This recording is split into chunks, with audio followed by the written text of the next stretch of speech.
में क्यों बढ़ रही है बादल फटने की घटनाएं? अमरनाथ में बादल फटने के पीछे कारण क्या? कैसे देवभूमि उत्तराखंड और हिमाचल में आसमान में घूम रही मौत? बादल फटने के लिए जिम्मेदार भगवान या इंसान? कभी उत्तराखंड, कभी हिमाचल तो कभी अमरनाथ। बादल छाई नहीं कि मौत का संकट गहरा जाता है, लेकिन क्यों? कौन है अमरनाथ में 15 मौत की वजह और कौन है 48 घायलों के पीछे कारण? कौन है इस गहरी तबाही और खौफनाक मंजर के रचयिता? क्यों आसमान में बादल हुए घने तो मन हो जाता है खौफजदा? क्यों?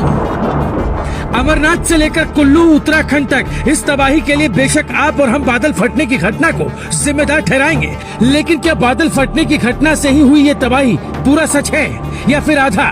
अगर ये पूरा सच नहीं है तो पूरा सच है क्या?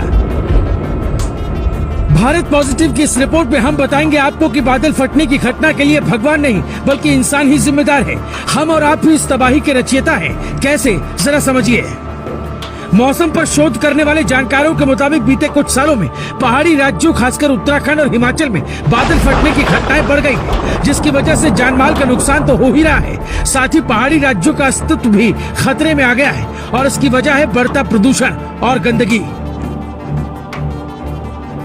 प्रदूषण और गंदगी के बढ़ने से मौसम का तापमान भी बढ़ रहा है। तापमान बढ़ने की वजह से ज्यादा नमी वाले बादल एक जगह इकट्ठा हो जा रहे हैं। ऐसा होने की वजह से मौजूद पानी की बूंदें आपस में मिल जा रही हैं और बूंदों का भार इतना ज्यादा हो जा रहा है कि बादल की डेंसिटी मतलब घनत्व बढ़ जाता है। इसी कारण अचानक तेज बारिश होने की वजह से पहाड़ों पर बादल फटते, हिमाचल और उत्तराखंड की पहाड़ियों में क्षेत्रीय जलचक्र में बदलाव आना भी बादल फटने का कारण है।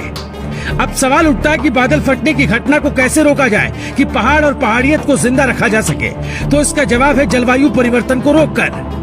जलवायु परिवर्तन में आ रहे बदलाव के पीछे जंगलों में आग लगना, पेड़ों का कटान, कूड़े कचरे को खुले में जलाना, पर्यटन स्थलों पर ज्यादा संख्या में गाड़ियों का आना जाना और जंगल में अवैध निर्माण इसकी मुख्य वजह है। जलवायु परिवर्तन की वजह कोई एक दो इंसान या एक दो जिले नहीं है, बल्कि पूरी दुनिया इस तबाही को न्योता दे रही है और पूरी दुनिया को ही एक साथ प्रयास कर इसे रोकना होगा। लेकिन फिलहाल सवाल ये उठता है कि बादल फटने की घटना के दौरान जान माल के खतरे को कम कैसे किया जाए? तो जवाब है अक्लबंदी और जागरूकता से और मौसम विज्ञान केंद्रों के सुझाव को मानकर। मौसम विज्ञान केंद्र के सुझाव के मुताबिक बारिश के मौसम में ढलानों पर नहीं रहना चाहिए।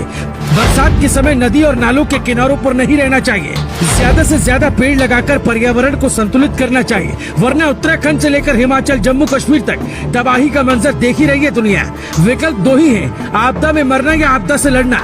अब से करेंगे शुरुआत, तब जाकर रोक सकेंगे पर्यावरण परिवर्तन से होने वाला ये विनाश।